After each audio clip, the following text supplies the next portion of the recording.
Hello everyone, welcome to Dakshina E-Classroom program, and this is a revision lecture based on topic wave optics for NEET students.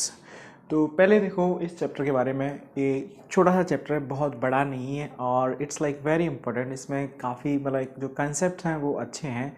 You should learn those things properly, and whenever you are studying, basically you should have your target, your idea that exactly what NEET expect from you regarding physics and regarding wave optics. Basically तो NEET इस chapter से क्या पूछता है, कैसे question पूछता है, वो आपको हमेशा याद रहना चाहिए।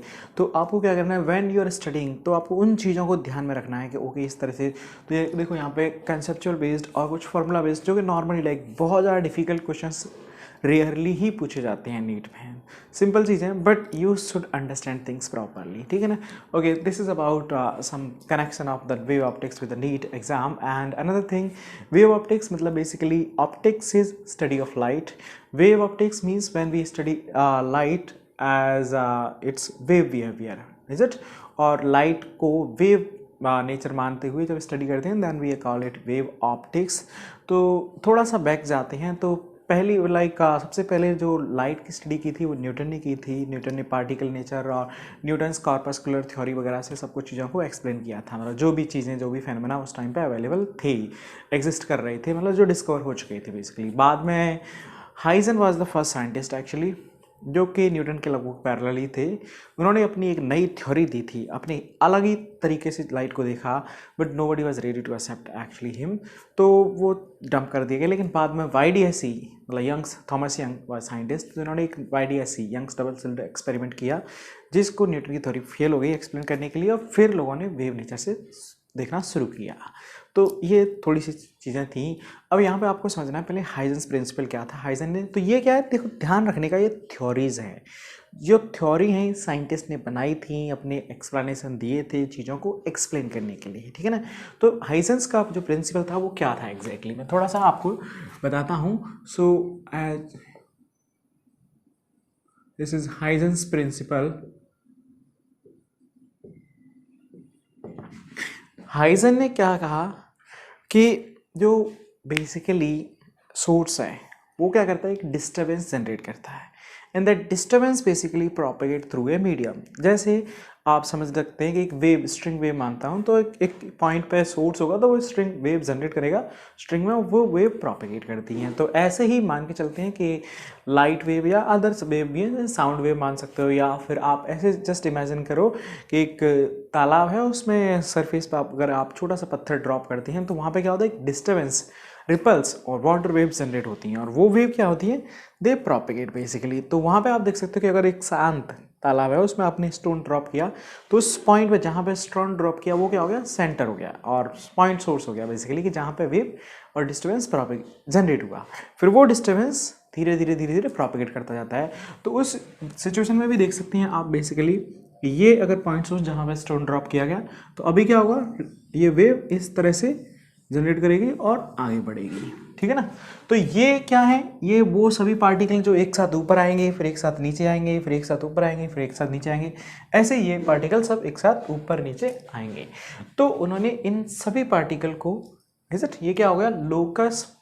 इनको अगर हम वेव में देखते हैं, जो पार्टिकल जिनकी सेम वेलोसिटी है, सेम डिस्टेंस है, सेम एक्सेलरेशन है, तो उनका फेज हम बोल सकते हैं सेम है।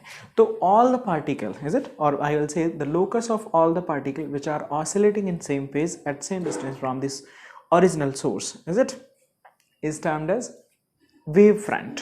तो हाइजन ने क्या किया, एक वेव फ्रंट का कंसेप्ट नया डिफाइन किया। ये आपको ध्यान से समझना है। वेव फ्रंट क्या है, अगर ये एक सोर्स है यहाँ पे डिस्टर्बेंस क्रिएट किया, तो ये डिस्टर्बेंस यहाँ से क्या होगा, सब डायरेक्शन में प्रोपेगेट करेगा, इधर इधर इधर, है ना, ये प्रोपेगेट कर रहा है। और यहाँ पे क्या हो रहा है, ये क्या है, ये जो सर्कल है ये क्या है, वो सभी पॉइंट का लोकस है, जो एक साथ ऊपर जा रहे हैं, एक साथ नीचे आ रहे हैं, मतलब ये सभी पार्टिकल सेम फेज में हैं। So locus of all the point which are in same phase and oscillating together, is it, और at same distance from the source, तो उस लोकस को हम वेव फ्रंट बोलते हैं। तो ये क्या कर दिया उन्होंने, वेव फ्रंट का नाम दे दिया, ठीक है, ध्यान से समझने का चीज़ों को। और हाइजन ने बोला कि अब जो वेव फ्रंट है उस पे हर एक पॉइंट है ना, ये वेव फ्रंट का ये पॉइंट, ये पॉइंट, ये पॉइंट, ये क्या, every point on this wavefront will act like a new secondary source. वो ऐसे लगेगा कि ये एक अब नया सोर्स यहाँ पर है, तो ये फिर से डिस्टर्बेंस क्रिएट करेगा सभी डायरेक्शन में, ये डिस्टर्बेंस भी प्रोपेगेट करेगा, और यहाँ पे आप समझ सकते हो कि इस डिस्टर्बेंस से जो वेव फ्रंट बेसिकली बनेंगे, है ना, जहाँ से वेव लाइक डिस्टर्बेंस प्रोपेगेट करेगा सभी डायरेक्शन में, तो इन वेव फ्रंट को उन्होंने नाम दे दिया वेवलेट। ठीक है ना, तो आप बोल सकते हो वेवलेट क्या है, wavelet is the sort of like wave front for secondary sources. ठीक है ना, तो ये सेकेंडरी सोर्स का वेव फ्रंट है, वो वेवलेट बोल दिया गया। अब ये वेवलेट्स हैं, तो ओरिजिनली अगर ये हमारा ओरिजिनल सोर्स था, उसका डिस्टर्बेंस टी टाइम पे यहाँ पहुँच गया, थोड़ी देर बाद वो आगे जाएगा, तो ये वेवलेट और वेव फ्रंट कैसे कनेक्टेड है, मतलब नेक्स्ट वेव फ्रंट कहाँ आएगा, तो वो उन्होंने बताया कि जो ये सेकेंडरी मतलब ये वेवलेट्स हैं, इनका अगर common tangent in the direction of propagation of wave draw किया जाए, तो ये तुम्हारा नेक्स्ट वेव फ्रंट बनता है। वेव फ्रंट मतलब फर्स्ट वेव फ्रंट ये हो गया, उसके बाद का नेक्स्ट वेव फ्रंट ये हो गया। ठीक है ना, ऐसे ही फिर से इस वेव फ्रंट का हर एक पॉइंट एक नए सेकेंडरी सोर्स की तरह काम करेगा, और फिर से वो नए वेवलेट्स जनरेट करेगा। उन सभी वेवलेट्स के का कॉमन टेंजेंट अगर हम ज्वाइन कर दें in the direction of propagation of wave, that will give you the wavefront next to this wavefront. Clear, तो ये थी हाइजेंस की थ्योरी, हाइजेंस कंस्ट्रक्शन, इसको बोलते हैं हाइजेंस प्रिंसिपल। यहाँ पर ये है कि जो वेव है और disturbance always propagate normal to the wave front at every point, is it? तो डायरेक्शन ऑफ प्रोपेगेशन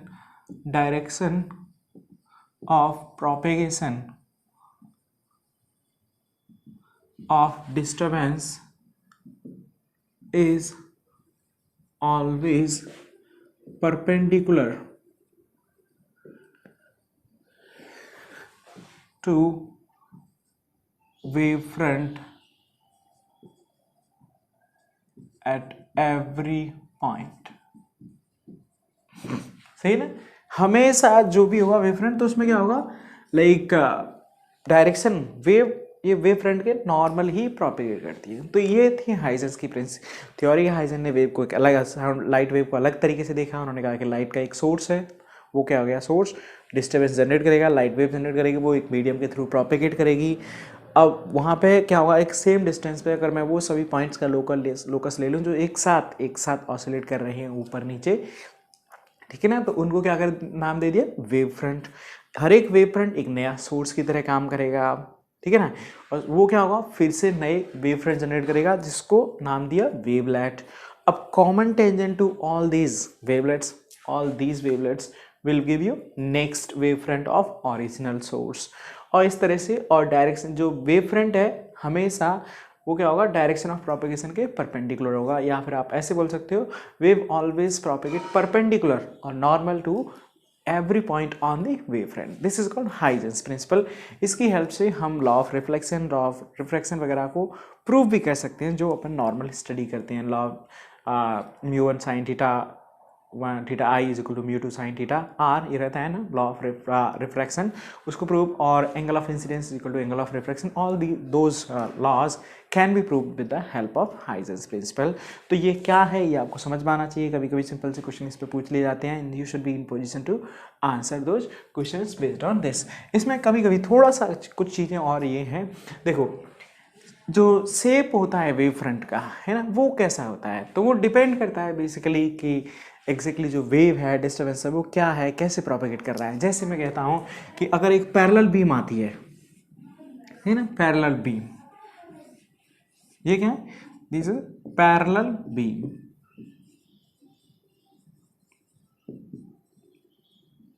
ठीक है। तो इसके लिए ये क्या हुआ, बीम इधर प्रोपेगेट कर रही है। आप ऐसे ही समझ लो कि हाइजेंस के अभी जो प्रिंसिपल था उसकी थ्योरी के हिसाब से वेव फ्रंट क्या होगा, always perpendicular to the direction of propagation. तो मतलब इस पॉइंट पर भी परपेंडिकुलर, इस पर भी परपेंडिकुलर, इस पर भी। तो अगर सब कुछ ऑन कर दिया तो ये क्या होगा, this is a plane wave front,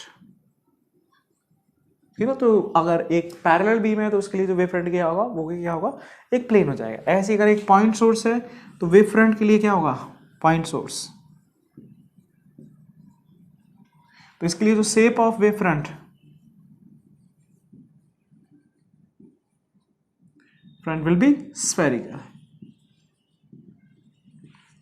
समझ में आ रही ना चीजें। ऐसे ही एक अगर लाइन सोर्स हो जाता है, लाइन सोर्स, तो इसके लिए वेव फ्रंट क्या होंगे, cylindrical, concentric cylindrical wave front. तो वेव फ्रंट क्या होता है, डिपेंड करता है सोर्स पे और like how exactly wave is propagating. तो ये आपको समझ में आना चाहिए। एक और चीज़ जो इसमें काम आती है, जो कभी कभी पूछ ली जाती है, वो पॉइंट ये है कि आपको क्या दे दिया जाएगा, जैसे मैंने कहा एक कॉनकेव मिरर और एक parallel beam is incident on it, ठीक है, ये पैरेलल बीम। अब पूछा गया कि after reflection from the concave mirror draw the wave front, ठीक है ना। तो इस केस में क्या होगा, यहां तक तो वेव फ्रंट आपको समझ में आ रहा है, this is the wave front, ठीक है। रिफ्लेक्शन के बाद क्या होगा, रे will be passing through the focus like this, ये। तो अब ध्यान में आपको ध्यान रखने का कि यहाँ पे क्या होगा, रिफ्लेक्शन के बाद जो वेव फ्रंट है वो हमेशा क्या होगा, हर पॉइंट पे नॉर्मल होगा लाइक दिस। और इनको अगर आप बहुत सारी रे ड्रॉ करोगे या जॉइन करोगे तो this is the wave front actually now of reflected rays after the lens mirror and before the focus। Focus पास करने के बाद ये यहाँ पे गई और वापस आई, now the shape of wave front will be this, because इसके नॉर्मल, इसके नॉर्मल, इसके नॉर्मल, इन सबको ज्वाइन करोगे तो आपको इजीली मिल जाएगा। तो ध्यान ये रखने का है कि वेव फ्रंट क्या होता है, हमेशा हर एक पॉइंट के नॉर्मल रहता है और basically always wave propagate normal to the wave front at every point, ठीक है। तो ऐसे ही अगर तुम्हें एक लेंस दे दिया जाता है, इस तरह की चीज़ें, और एक पैरेलल बीम इस पे इंसिडेंट है, let's say this is the parallel beam incident on it. तो अभी ये बताओ, इंसिडेंट है तो पैरेलल वेव फ्रंट क्या हो गया, this is a plane wave front, shape of wave front is a plane, ठीक है ना। पास होने के बाद क्या होगा, it will be like passing through focus like this, like this, ये फोकस। तो यहाँ पे आप देखो इसमें क्या होगा, normal normal normal normal normal, इनको ज्वाइन करोगे तो ये क्या आ गया मैं तुम्हें, shape of wave front, shape of wave front, ऐसे ही शेप ऑफ वेव फ्रंट। तो ये भी इस तरह की चीज़ें अगर कभी पूछी जाती हैं then you should be. So I hope this all complete make sense to you. और रिगार्डिंग हाइजेंस प्रिंसिपल क्या था, कैसे थी, कुछ पॉइंट्स जो आपको याद रखने चाहिए about this principle. Okay, see, here is one question asked in previous medical exam regarding wave, basically Huygens principle. So it's basic logic question. Which one of the following phenomena is not explained by Huygens principle? You can read it there. Refraction, reflection, diffraction, origin of spectra. तो basically जो Huygens principal है वो reflection को explain करता है very well, and diffraction को बहुत अच्छे से एक्सप्लेन करता है। ये आपको और अच्छे से क्लियर हो जाता है जब आप डिफ्रैक्शन और ये पढ़ लेते हो तब। ये रिफ्लेक्शन मैंने अभी बताया था, तो अगर आप कंप्लीट चैप्टर पढ़ लेते हैं देन ऑटोमेटिकली बिकम क्लियर।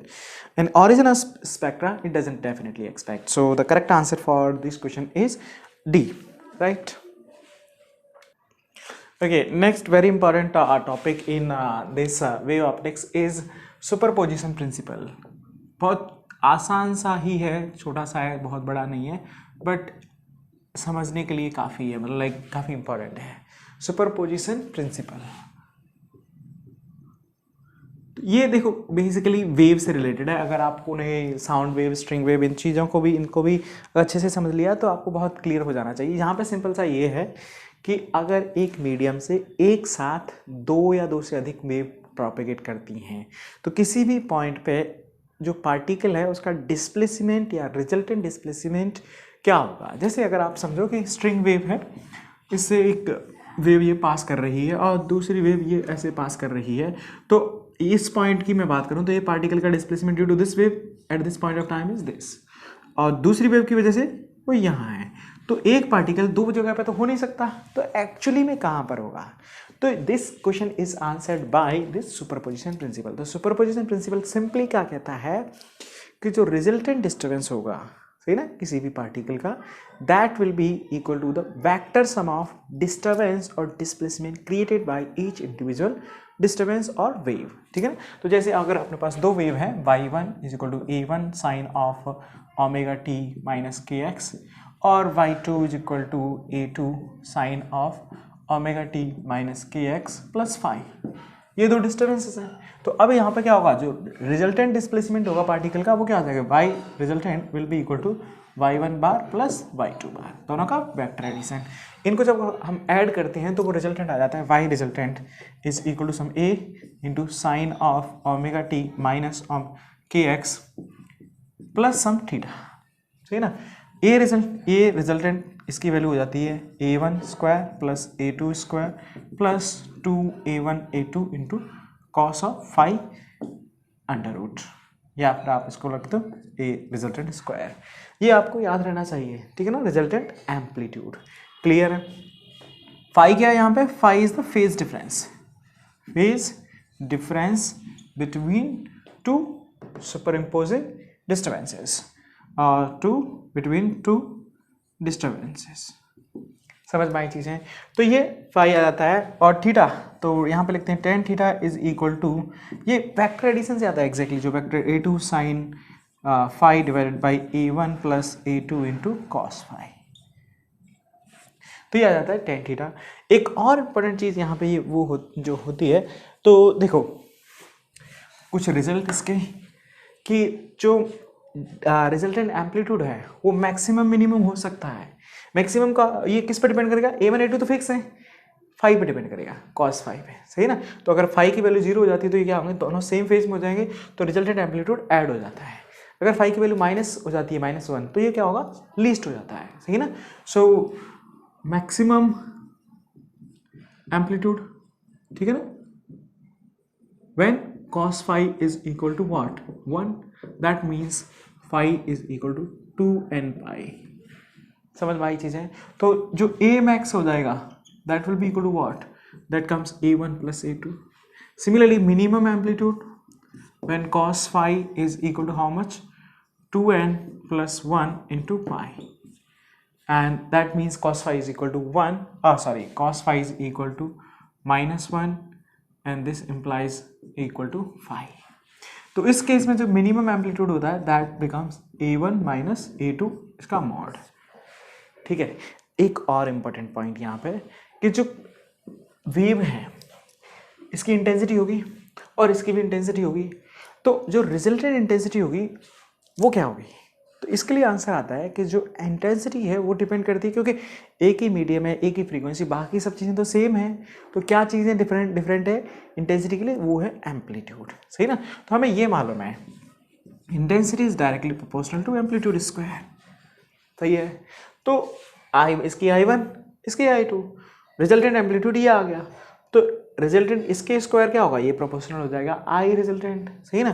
तो यहाँ से अपन लिख सकते हैं resultant intensity is equal to I1 plus I2 plus 2 under root I1 under root I2 into cos of five, ये हो जाती है रिजल्टेंट इंटेंसिटी। इसी फेनोमेना को यहाँ पे क्या हो रहा है, डिपेंडिंग ऑन जो दो वेव्स सुपर इम्पोज कर रही हैं तो उन पे depending on phase difference between them intensity है, किसी पॉइंट पे वो बढ़ भी सकती है, किसी पॉइंट पे घट सकती है, सही ना। और यही this phenomena of redistribution of intensity of two and more than two superimposing wave at every point is termed as interference phenomena. Clear. तो ये हमारे पास फॉर्मूला आ जाता है इंटेंसिटी का, very important, must remember that, ठीक है। अब यहाँ पर भी क्या हो रहा है, जो इंटेंसिटी है वो मैक्सिमम हो सकती है, मिनिमम हो सकती है, किस पे डिपेंड करेगी, इस पे। तो मैक्सिमम कब होगी, जब cos फाई की वैल्यू 1 हो जाएगी, मिनिमम कब होगी, वो इसके करस्पॉन्डिंग, सही ना। तो यहाँ पर भी हम लिख देते हैं, ये तो हमारा आ गया जनरल एक्सप्रेशन, सही ना। तो यहाँ पर आ जाता है आई मैक्स क्या हो जाएगी, that comes basically under root I1 plus under root I2 का whole square. Similarly, I minimum that will be equal to under root I1 minus under root I2 का होल स्क्वायर। तो ये होती है maximum and minimum value of intensity, and this is कब होनी चाहिए, कब होगा, कौन सी कंडीशन, सुपर इम्पोजिशन, ये बोल सकते हो। ये कब होगा, when this will be in this case amplitude maximum intensity maximum, amplitude minimum, intensity minimum. Minimum intensity कितनी होगी वो भी आपको समझ में आना चाहिए।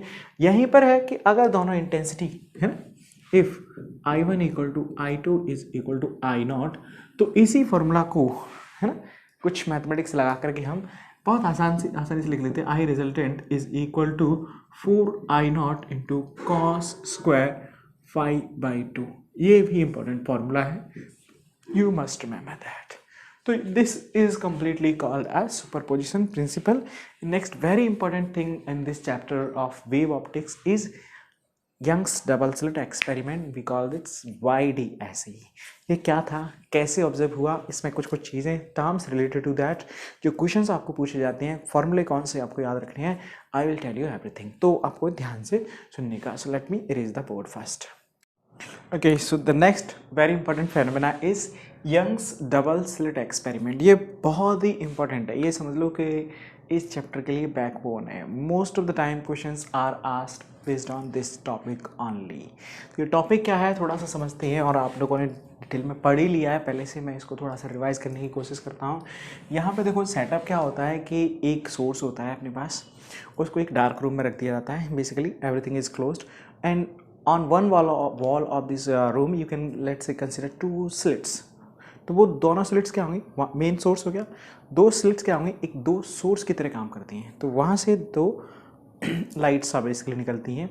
अब ये देखो इस सब सेटअप की ज़रूरत क्यों पड़ती है, let me first draw it. तो यहाँ पे क्या हो गया, एक ये रूम हो गया, ठीक है। ये रूम में क्या किए, यहाँ पे सोर्स रख दिए। ये एक सोर्स की ज़रूरत क्यों पड़ रही है, क्योंकि जो डबल स्लिट एक्सपेरिमेंट है वो क्या ऑब्जर्व करने वाला है, इंटरफेरेंस फेनोमेना है। और इंटरफेरेंस फेनोमेना ऑब्जर्व करने के लिए हमें जो बहुत इंपॉर्टेंट चीज़ है वो है, चाहिए हमें कोहेरेंट सोर्स। और लाइट के लिए it's next to impossible to get 2 coherent source from 2 different sources. मतलब कि 2 अलग अलग आप बल्ब जला करके, इन दोनों बल्ब कितनी भी पॉसिबिलिटी कहीं से भी मैन्युफैक्चर करा करें, किसी भी कंपनी से कितनी भी एक्यूरेसी पे अगर अच्छे से बल्ब, सेम डिज़ाइन के बल्ब बनाओगे, तब भी ये दोनों बल्ब का जो लाइट होगी वो सेम फेज में होगी, या फिर दोनों बल्ब से जो लाइट निकलेगी वो कोहेरेंट, दोनों बल्ब कोहेरेंट सोर्स की तरह काम करेंगे, ये पॉसिबल ही नहीं होता है। तो मतलब 2 सोर्स से लाइट प्राप्त करना और दोनों सोर्स कोहेरेंट सोर्स का पेयर बना दें, इट्स नॉट पॉसिबल। तो इसलिए हम करते क्या है कि एक ही सोर्स को स्प्लिट कर देते हैं, कभी इंटेंसिटी स्प्लिट कर देते हैं, कभी एम्पलीट्यूड। तो उस हिसाब से ओरिजिनल सोर्स हमारा एक ही रहता है, वो सेम पाथ ट्रेवल करेंगे। तो मतलब in that case there is possibility of getting coherent source, ठीक है। तो ये सब की ज़रूरत क्यों पड़ रही है, क्योंकि कोहेरेंट सोर्स। और कोहेरेंट सोर्स क्या है, ऐसे सोर्स जिनके बीच में phase difference either it's 0 or it's constant, it must not be changing with time. So a pair of source such that the phase difference between them, अब ये मतलब क्या है ये आपको समझ में आना चाहिए अच्छे से। तो मैं जस्ट एग्जांपल देता हूँ, y is equal to a sine of omega t minus kx, ठीक है। ये अगर एक वेव है, सही ना, एक डिस्टर्बेंस है जो एक सोर्स से निकलती है, तो इस क्वांटिटी को अपन बोलते हैं फेज, ठीक है ना। +5 भी आ जाता है कभी कभी इसमें, तो ये कंप्लीट क्वांटिटी इज फेज। तो एक वेव के लिए ये फेज हो गया, ऐसी दूसरी वेव के लिए फेज होगा। तो अगर इन दोनों वेव के बीच में जो फेज डिफरेंस है वो या तो 0 हो जाए या फिर कांस्टेंट हो जाए, but the phase difference must not change with time, तो उन दोनों सोर्स को हम कोहेरेंट सोर्स कहेंगे। समझ में आई चीज़ें। तो इंटरफेरेंस फेनोमेना को लेबोरेटरी में क्लियरली ऑब्जर्व करने के लिए जो फ्रिंजेस हैं वो क्लियरली अच्छे से बने, देखने के लिए ये बहुत ज़रूरी है कि आपके पास जो सोर्सेज हैं that must be coherent source. तो कोहेरेंट सोर्स अब कैसे निकालते हैं, यंग्स ने कैसे मतलब बेसिकली ऑब्टेन किया कि एक ही सोर्स को 2 पार्ट्स में ब्रेक कर दिया। ये सोर्स था तो यहाँ से क्या किया, ये लाइट। तो अभी क्या हो गई, ये ओरिजिनल सोर्स क्या है, सिंगल है, बट यहाँ पे क्या हो रहा है, ये 2 स्लिट्स हैं, तो ये 2 अलग अलग सोर्स की तरह काम कर रहे हैं। तो ये स्लिट 1 स्लिट 2। तो अब यहाँ से क्या होगा, यहाँ से जो लाइट जाएगी, समझ में आ रही ना चीज़ें, यहाँ जो स्क्रीन है, तो अब ऐसे लगेगा कि ये एक सोर्स है और ये एक सोर्स है। समझ में आ रही चीज़ें। तो अब यहाँ से होता क्या है, लाइट फर्दर प्रोपेगेट करती है and let's say it's propagating here. इस पॉइंट पे फिर से देखो ये पाथ और ये पाथ, मैंने इसको ले लिया let's say S not S1 S2 बराबर है दोनों, ऑलरेडी ये दोनों सेम फेज में है, कोई पाथ डिफरेंस भी नहीं आया, कोई फेज। इस पॉइंट की बात करेंगे अगर हम O की, तो यहाँ पर भी क्या होता है, फिर से कोई फेज डिफरेंस, कोई पाथ डिफरेंस नहीं। तो इसका मतलब क्या होगा, जो दोनों फेज है वो क्या होंगे एग्जैक्टली दोनों सोर्सेज से, सोर्स में किसको बोल रहा हूँ, ये दोनों स्लिट्स को सोर्स की तरह काम कर रहे हैं, ठीक है ना। तो इन दोनों स्लिट्स को मैं दो नए सोर्स बोल रहा हूँ। तो अब ये दोनों नए सोर्स से लाइट आ रही है, वो क्या हो रही है सेम फेज में, जब यहाँ पहुँच रही है, जब सेम फेज में होगी तो क्या होगा, वो सुपर इम्पोज होगी विथ सेम फेज, तो एम्पलीट्यूड क्या हो जाएगा, ऐड हो जाएगा, तो इंटेंसिटी क्या हो जाएगी, ऐड हो जाएगी, वो भी बढ़ जाएगी इस पॉइंट पे। तो यहाँ पे क्या मिलता है, एक ब्राइट फ्रिंज और ब्राइट स्पॉट मिलता है, इसको सेंट्रल मैक्सिमा बोला जाता है, ठीक है। ये हो गया सेंट्रल मैक्सिमा। अब क्या होता है कि जैसे जैसे थोड़ा सा ऊपर जाओगे तो वहाँ पे क्या होगा, ये वेव कम पाथ ट्रेवल करेगी, ये वेव ज़्यादा ट्रेवल करेगी। जैसे मैं एग्जांपल के लिए लेता हूँ, एक जनरल पॉइंट ले लेता हूँ, ये पॉइंट है ना, जनरल पॉइंट है ये। तो यहाँ पे क्या हो रहा है, ये P पॉइंट है, तो देख सकते हैं कि S2P is greater than S1P। मतलब क्या हुआ कि पाथ डिफरेंस आ गया, सही ना, that means there is path difference, ठीक है। तो पाथ डिफरेंस कितना हो जाएगा, वो हो जाता है S2P माइनस S1P, जिसको अपन डेल्टा x लिख देते हैं। प्रॉपर मैथमेटिक्स है इसकी, हम इसको एजम्पशन मान करके ये जो सेपरेशन है बिटवीन स्लिट्स एंड स्क्रीन, इसको कैपिटल D नाम देते हैं। दोनों स्लिट्स के बीच का जो सेपरेशन है इसको हम स्मॉल d से, जो लाइट यूज़ कर रहे हैं most of the time it's monochromatic light. Monochromatic light का मतलब होता है कि लाइट की वेवलेंथ एक ही है, जिसकी वेवलेंथ क्या हो गई लैम्डा। तो लैम्डा वेवलेंथ की लाइट यूज हो रही है, इनके बीच का सेपरेशन स्मॉल d है, इसके बीच का सेपरेशन कैपिटल D है। जो पाथ डिफरेंस है P पॉइंट पे वो S2P माइनस S1P है, दैट इज डेल्टा x। समझ में आ रही चीज़ें, ठीक है, यहाँ तक हो गया।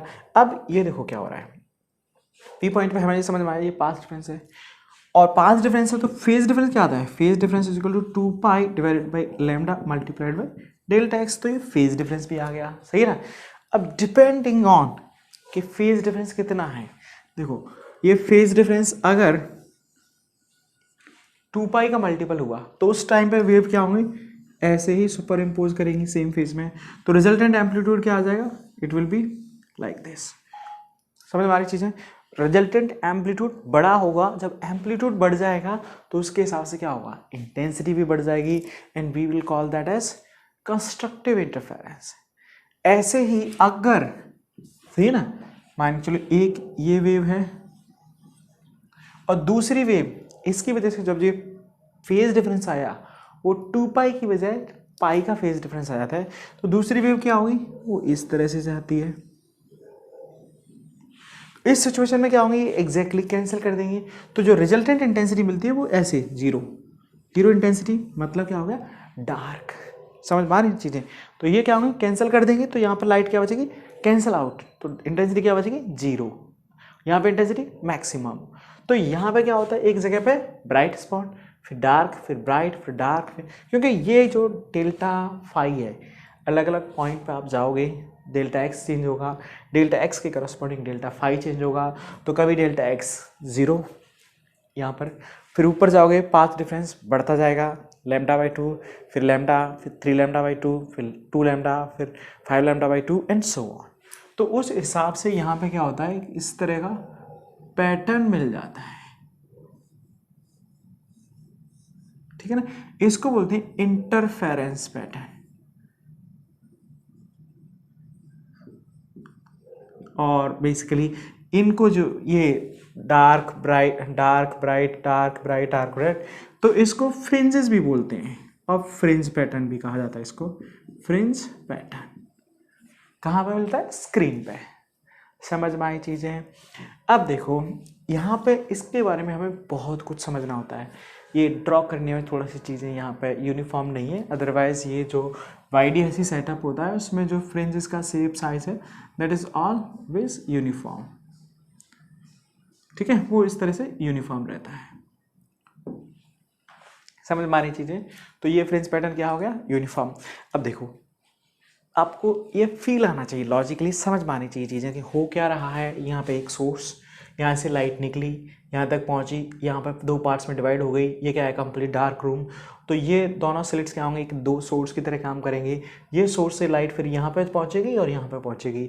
अब ये दोनों लाइट क्या होंगी, सुपर इम्पोज करेंगी। सुपर इम्पोज डिपेंडिंग ऑन कि फेज पे किसी पॉइंट पे पाई 2 पाई का मल्टीपल है तो वो सेम फेज में सुपर इम्पोज करेंगी। उस सिचुएशन में जो एम्पलीट्यूड होगा वो बढ़ जाएगा और इंटेंसिटी भी बढ़ जाएगी, और वहाँ पे हमें bright spot bright spot bright spot bright spot मिलेगा। ऐसे ही अगर किसी दूसरे पॉइंट पे जो पाथ डिफरेंस है वो λ/2 का मल्टीपल हो जाता है, ऑड मल्टीपल, उस सिचुएशन में जो फेज डिफरेंस आएगा वो पाई का ऑड मल्टीपल आ जाएगा, ठीक है ना। तो उस केस में जो वेव सुपर इम्पोज करेंगी वो अपोजिट फेज में सुपर इम्पोज करेंगी। जब अपोजिट फेज में सुपर इम्पोज करेंगी तो वहाँ पे क्या हो जाएंगे, एम्पलीट्यूड एग्जैक्टली कैंसिल कर देगा और इंटेंसिटी भी कैंसिल हो जाएगी, या फिर आप बोलो कि मिनिमम हो जाएगी, and there you will get dark fringe, ठीक है ना। तो अब अपन आते हैं यहाँ पे, क्योंकि ये हमें समझना और इसमें बहुत ज़रूरी है क्या है चीज़ें, थोड़ा सा अब इसके बारे में इसकी मैथमेटिक्स पूरा समझते हैं, फॉर्मूले जो आपको याद रखनी है वो। So let me just again erase this board. Okay, so देखो अभी अपन को ये समझ में आ जाना चाहिए कि YDC सेटअप क्या था, यहाँ पे क्या हो रहा था, कैसे अपन को फ्रिंजेस मिल रही थी। इंटरफेरेंस फेनोमेना है बेसिकली, अलग अलग पॉइंट पे यहाँ पे होता क्या है कि जो दो सोर्सेज से लाइट आ रही है वो अलग अलग पाथ ट्रेवल करके आती है, तो उसकी वजह से क्या हो गया, पाथ डिफरेंस आ गया। Path difference ultimately leads two phase difference, और फेज डिफरेंस की वजह से क्या होता है, तुम्हारा जो वेव है वो सुपर इम्पोज करती हैं, और कभी आउट ऑफ फेज कभी इन फेज, तो constructive interference and destructive interference, ठीक है ना। तो वो सब की वजह से अपने पास क्या आ जाता है यहाँ पे, कभी ब्राइट स्पॉट कभी डार्क स्पॉट, तो उनको जो पैटर्न बनता है उसको फ्रिंज पैटर्न बोल दिया, ठीक है। तो अभी यहाँ पे देखो बहुत कुछ पूछा जा सकता है।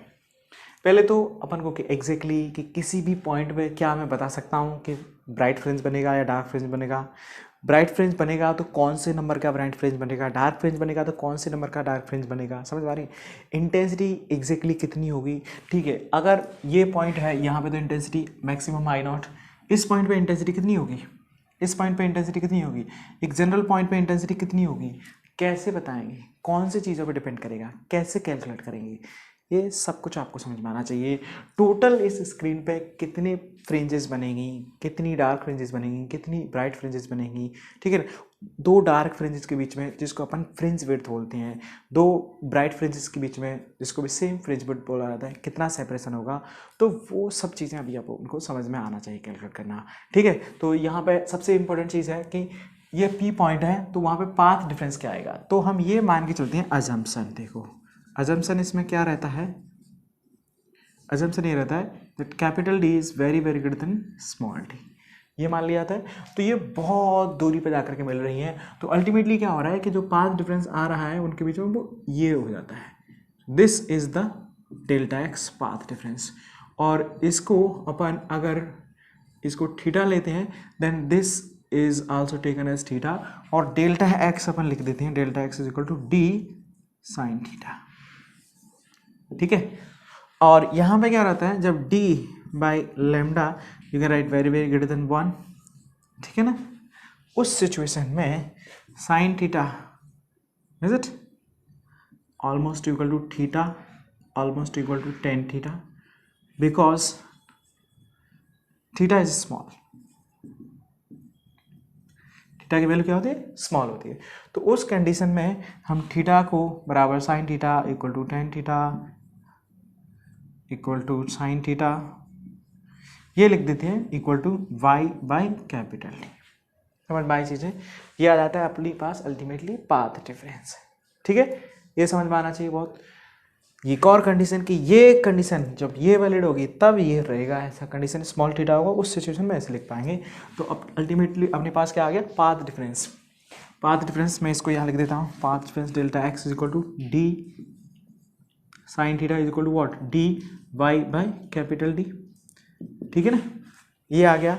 और यहाँ से फेज डिफरेंस अगर चाहिए तो हम ये लिख सकते हैं 2 pi by lambda multiplied by delta x that is 2 pi d y by lambda into capital D, ये फेज डिफरेंस आ जाता है अगर तुम्हें ज़रूरत है तो, ठीक है, ये आ गया। अब आपको पूछा गया है कि कौन सा मतलब वाई डिस्टेंस पे क्या होगा, कौन से नंबर का मिनिमा होगा, कौन से नंबर का मैक्सिमा होगा, ठीक है ना। तो मिनिमा मैक्सिमा की कंडीशन क्या है वो आप बताते हैं। सो पोजीशन ऑफ मैक्सिमा, ठीक है। तो बहुत देखो आसान चीज़ें, डिफिकल्ट नहीं है, बट आपको समझ में आनी चाहिए क्या है। अपन ने यहाँ पे पाथ डिफरेंस निकाल दिया। अब ये बताओ इस पॉइंट पे पाथ डिफरेंस हमारा आ गया, अब मैक्सिमा होगा मतलब ब्राइट फ्रिंज बनेगी, उसके लिए कंडीशन क्या है, जो पाथ डिफरेंस है वो कितना होना चाहिए, लेमडा का मल्टीपल। तो मतलब क्या हुआ, सीधा सीधा मैं क्या लिख सकता हूँ, delta x should be equal to d sine theta equal to d y by capital D, सही है ना, d y by capital D. It should be equal to what, n lambda for bright fringe for maxima. तो यहाँ से y क्या आ गया, y equal to n lambda capital D by small d. तो ये क्या देता है, वो सभी पोजीशन दे देगा जहाँ पे मैक्सिमा बनेगा, position of all maxima on the screen. समझ में आई चीजें। ऐसे ही पोजीशन ऑफ मिनिमा, देखो बहुत आसान है चीज़ें आगे फिर से। तो उसके लिए क्या लिखेंगे, delta x is equal to d sine theta equal to d y by capital D should be equal to what, 2n-1 या +1 इंटू लेमडा बाई 2। मतलब यहाँ पे लेमडा बाई 2 का मल्टीपल, ये +1 कर दो तो n starting from 0 1 and so on, ठीक है ना, और ये +-1 भी रहता है, ठीक है, इस तरह से। तो अब यहाँ पे क्या हो जाएगी, nth ऑर्डर मिनिमा की पोजीशन क्या आ जाएगी, so y is equal to 2n+1 into lambda into capital D by 2 into small d। तो ये क्या होगा, वो सभी मिनिमा की पोजीशन दे देगा। समझ में आई चीज़ें, position of maxima, position of minima. अब यहाँ पे देखो क्या हो गया, ये सेंट्रल मैक्सिमा हो गया, इसके बाद फर्स्ट मिनिमा, दिस, ये क्या हो गया फर्स्ट मैक्सिमा, ये क्या हो गया फर्स्ट मैक्सिमा, सेकंड मैक्सिमा, ठीक है ना। और इसी तरह से कहानी इधर की भी, तो ये क्या आ गया फर्स्ट माइनस मतलब basically 1 maxima, second maxima and so on, इस तरह से चीज़ें, ठीक है। ये आई थिंक आपको सिंपली बहुत अच्छे से समझ में आना चाहिए कंडीशन क्या है ना, ठीक है। और दिस इज ऑल एंड ठीक है। तो अब यहाँ पे निकालते हैं अपन कि या तो ये इसकी पोजीशन और फर्स्ट मैक्सिमा की पोजीशन, तो इस डिस्टेंस को भी बोलते हैं बीटा, बीटा का मतलब फ्रिंज विड्थ। या फिर आप ऐसे भी मान सकते हो कि ये मिनिमा और ये मिनिमा, ये जो डिस्टेंस होती है वो भी मिनिमा, राइट। सो फ्रिंज विड्थ मैं बोलता हूँ फ्रिंज विड्थ। फ्रिंज विड्थ क्या है, it is the distance between 2 consecutive maxima और बिटवीन 2 कंसेक्यूटिव मिनिमा, ठीक है ना। तो उसको अपन फ्रिंज विड्थ बोलते हैं, इसको बीटा से रिप्रेजेंट करते हैं। और ये क्या हो जाएगा, nth order maxima minus y n minus 1, ठीक है ना, मैक्सिमा या फिर सेम मिनिमा, nth ऑर्डर का minima minus n minus 1th order minima. ये सॉल्व करके आता है beta is equal to lambda capital D by small d। यहाँ से देख सकते हैं जो फ्रिंज विड्थ है beta directly proportional to lambda, directly proportional to capital D, inversely proportional to 1 by small d। तो लेमडा बढ़ाओगे बीटा बढ़ेगा, कैपिटल D बढ़ाओगे बीटा बढ़ेगा, स्मॉल d बढ़ाओगे बीटा घटेगा। समझ में आई चीज़ें। दूसरी बात, दो मैक्सिमा के बीच की दूरी भी ये रहती है और दो मिनिमा के बीच की दूरी भी यही रहती है, जिसको फ्रिंज विड्थ बोलते हैं। इसमें एक एंगुलर फ्रिंज विड्थ भी आ जाता है, एंगुलर फ्रिंज विड्थ, उसको बीटा थीटा, तो वो होता है basically beta divided by capital D, तो वो हो जाता है beta theta is equal to lambda by small d। तो ये बेसिकली तुम्हें ये हो गया, ठीक है। बीटा थीटा क्या है, फर्स्ट मैक्सिमा के करस्पॉन्डिंग जो एंगल थीटा हुआ, इसको क्या बोलेंगे बीटा थीटा, मतलब इसके और ये ऐसे ही आप सेकंड के लिए, तो ये जो सेपरेशन आ गया वो क्या आ गया बीटा थीटा। सो देखो मेरे हिसाब से आपको समझ में आ जाना चाहिए कि पहली बात तो YDAC सेटअप क्या है, क्यों फ्रिंज पैटर्न बनता है, कैसे बनता है, क्या रीज़न है? सुपरपोजिशन प्रिंसिपल, कभी सेम फेज, कभी अपोजिट फेज, कभी कंस्ट्रक्टिव इंटरफेरेंस, कभी destructive interference. That is the reason of formation of fringe pattern. अब फ्रिंज पैटर्न जो बन रहा है मैक्सिमा मिनिमा, तो हर एक मैक्सिमा की पोजीशन, हर एक मिनिमा की पोजीशन, उसके लिए कंडीशन क्या होगी? Path difference equal to lambda का और मल्टीपल लेमडा बाई 2 का। इसके लिए position of maxima path difference would be multiple of lambda. समझ में आई चीज़ें? तो ये हमारे पास दोनों की पोजीशन आ जाती है, nth order minima, nth order maxima. Clear है? और एक जो दो मिनिमा मैक्सिमा के बीच का सेपरेशन है वो अपने पास बीटा आ गया, और उसी को हम बीटा थीटा भी डिफाइन कर देते हैं लेमडा बाई स्मॉल टी। समझ में आई चीज़ें? तो ये आ गया। अब किसी भी पॉइंट पे देखो हमारे अपने पास क्या आ जाता है, मैं अगर जनरल पॉइंट पे बात करता हूँ इंटेंसिटी, ठीक है, मैक्सिमा की इंटेंसिटी, मिनिमा की इंटेंसिटी, तो वो तो अभी मैंने सुपरपोजिशन प्रिंसिपल आपको बताया ना, वहाँ से देखे थे अपन ने कि वहाँ पे क्या होता है, डेल्टा फाई मतलब एम्पलीट्यूड आ गया अपने पास ultimately based on the phase difference and path difference. तो एम्पलीट्यूड के हिसाब से इंटेंसिटी का रिलेशन आ जाता है, मतलब फेज डिफरेंस आ गया। Point is that I is equal to I1 I2 two root I1 root I2 into cos phi. तो अगर आपके पास फाई, फाई क्या है? Phase difference. अगर फेज डिफरेंस है फाई तो कॉस फाई आपके पास वैल्यू आ जाएगी, तो उसके हिसाब से रिजल्टेंट इंटेंसिटी आ जाएगी। और फाई फेज डिफरेंस कहाँ से आता है? 2 pi by lambda into delta x, और डेल्टा एक्स तो हर एक पॉइंट के लिए आपके पास है ना, अभी बताए। That's all. तो इंटेंसिटी आ जाएगी। यहीं पे अगर सेम इंटेंसिटी है, इफ इसकी और S1 S2 की इंटेंसिटी सेम है, if I1 equal to I2 equal to I0, तो रिजल्टेंट इंटेंसिटी क्या आती है? 4I0 into cos square 5/2। तो अगर तुम्हें किसी भी जनरल पॉइंट पे इंटेंसिटी पूछ रहा है, करना क्या है? फेज डिफरेंस निकालो। फेज डिफरेंस को इस फॉर्मूले में रख दो अगर दोनों की इंटेंसिटी बराबर है तो, अगर अलग अलग है तो इस फॉर्मूले में रख दो। सॉल्व करके तुम्हारे पास किसी भी पॉइंट पे, ये स्क्रीन पे में किसी भी पॉइंट पे कहीं भी इंटेंसिटी निकाली जा सकती है with the help of this और either that formula. Clear? So hope it should be clear. तो fringe pattern, fringe width, intensity at any point, minima maxima condition, और ये सब फॉर्मूले। हाँ, यहाँ पे आता है total number of maxima and minima. Total number of maxima, let's say पहले मैक्सिमा की बात करते हैं। तो इसके लिए देखो क्या हो गया, हमारे पास क्या है? Delta x is equal to d sine theta equal to n lambda. अब यहाँ पे देखो n अगर 1 है तो ये क्या हो गया? First order maxima. n 2 है तो मतलब सेकेंड ऑर्डर मैक्सिमा। तो मतलब जो n लास्ट हाईएस्ट वाला कितना होगा, मैं वो निकाल लेता हूँ। वो एक साइड तुम्हें लास्ट वाले मैक्सिमा की पोजीशन दे देगा, बता भी देगा कि कौन से नंबर का होगा। तो यहाँ से देखो n क्या आ जाता है, ये तरीका है ध्यान रखने का। इसको मैं लिख सकता हूँ d sine theta divided by lambda. अब इसकी जो मैक्सिमम वैल्यू होगी, ग्रेटेस्ट इंटीजर मतलब सबसे लार्जेस्ट जो इंटीजर होगा वो क्या होगा? लास्ट वाला मैक्सिमा देगा तुम्हें, तो इसको हम बोलते हैं ग्रेटेस्ट इंटीजर। और उसमें भी क्या होता है, लास्ट के लिए थीटा मैक्सिमम कितना हो सकता है? 90 डिग्री। थीटा कितना हो सकता है? 90 डिग्री। तो इसमें अल्टीमेटली क्या आ गया? n is equal to greatest integer d by lambda. समझ में आई चीज़ें? ग्रेटेस्ट इंटीजर का मतलब ये होता है, जैसे अगर ये आ गया 88.6, तो इसका ग्रेटेस्ट इंटीजर क्या है? 88। समझ में आई चीज़ें? 11.2 तो ग्रेटेस्ट इंटीजर 11, तो इसमें कितना हो गया? n की वैल्यू 11 आ गई।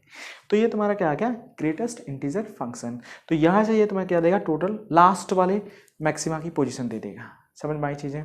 तो अगर ये n क्या आ गया? लास्ट वाला मैक्सिमा आ गया, तो टोटल नंबर ऑफ मैक्सिमा कितने आ गए?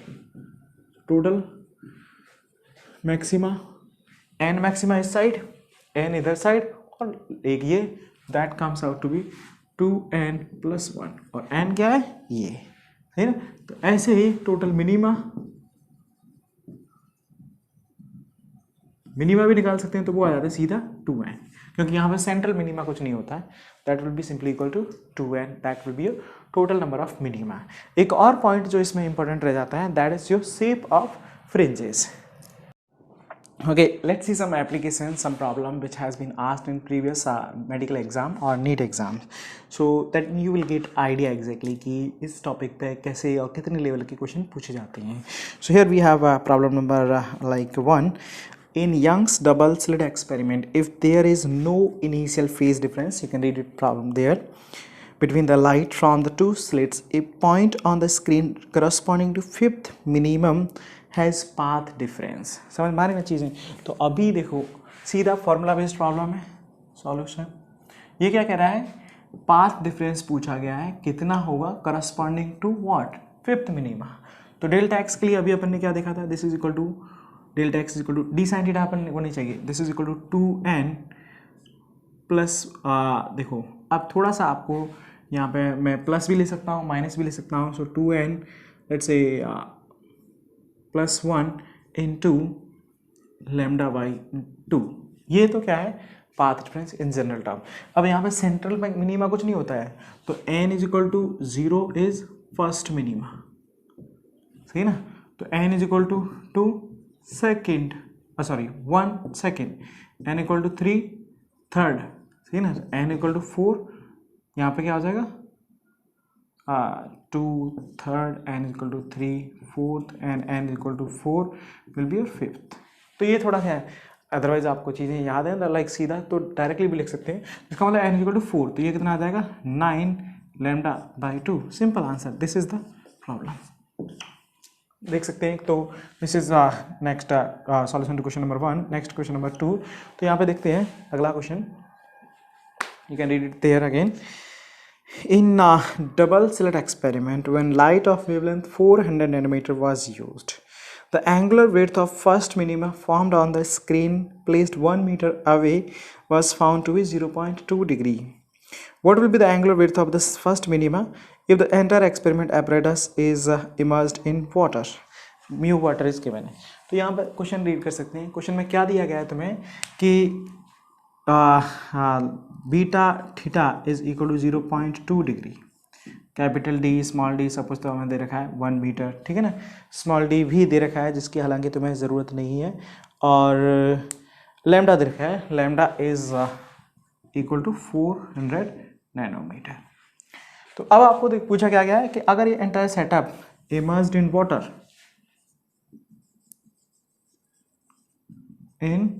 Water, where mu water is equal to how much? 4/3, then beta theta prime. अब angular fringe width or minima, angular fringe width of first minima will be equal to what? So the angular width of the first minima, तो वो कितनी हो जाएगी?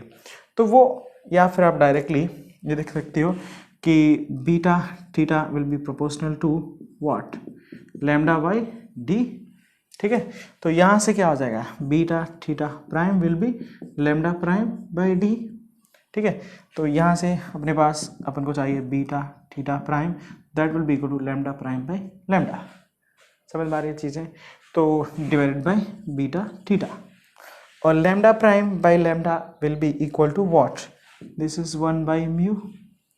तो यहाँ से कितना आ गया? This implies beta theta prime is equal to 0.2 into 3/4, that is equal to 0.15 degree.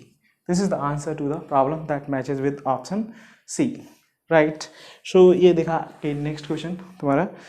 And similarly next question यहाँ पर पूछा गया है in Young's double slit experiment, you can read it there, the separation D between the slits is 2 mm. ध्यान से सुनिएगा question को. तो स्मॉल डी की वैल्यू तुम्हें 2 mm दे रखी है. Wavelength lambda of the light used is 5896 angstrom and distance D capital D between the screen and the slit is 100 centimeter. It is found that the angular width of the fringe is 0.2 degree.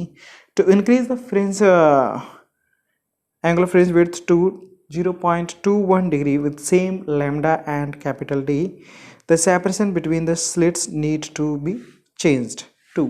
तो यहाँ पे भी देख सकते हैं solution. This is question number 3. तो तुम्हें क्या दे रखा है? स्मॉल डी की वैल्यू दे रखी है यहाँ पे 2 mm, जो capital D 1 metre, lambda used 5896 angstrom and beta theta is equal to how much? 0.2 degree. अब अपन को बीटा थीटा कितना चेंज करना है? 0.21 degree by keeping lambda and capitally same. इनको दोनों को सेम रखना है. तो अगेन फिर से देखो ध्यान से, beta theta is equal to lambda by small D.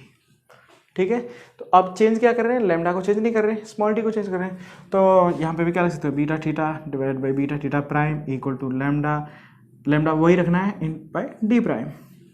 समझ में आया, दोनों को डिवाइड कर देते हैं। तो यहाँ से क्या आ जाएगा, beta theta divide by beta theta prime is equal to lambda lambda gets cancelled, d prime by d, and this implies d prime is equal to beta theta divided by beta theta prime multiplied by d। तो ये रख देते हैं 0.2 divided by 0.21 into this is how much, 2 mm। समझ में आ रही चीज़ें। so this is your d prime। तो यहाँ से सॉल्व होकर के d prime कितना आ रहा है, d prime is equal to basically this is 40 divided by 21, so that will be like something 1.9 यहाँ पे आ जाएगा। तो ये आ जाएगा सॉल्व करके बेसिकली 1.9 mm रफली। ठीक है, so this is your answer to the problem. तो यहाँ पे आप देख सकते हैं कि चीज़ें बहुत कॉम्प्लेक्स नहीं है, it's like simple things are there, but application है, आपको समझ में आनी चाहिए, then only you will be able to solve the things. Okay, see a few more cases. So here we have next problem. The interference pattern is obtained with two coherent light source of intensity ratio n. If interference pattern, the ratio of I max minus I minimum divided by I max plus I minimum will be। तो ये question है आपको।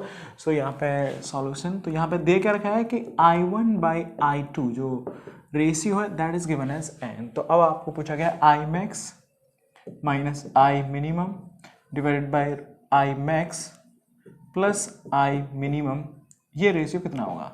तो इसमें कुछ ज़्यादा नहीं करना है, आपको फॉर्मूला यूज़ करना है, सब्सटीट्यूट करना है चीज़ों को, डेराइव करके and finally you will get it. तो ये देखो आई मैक्स क्या हो जाएगा, अंडर रूट आई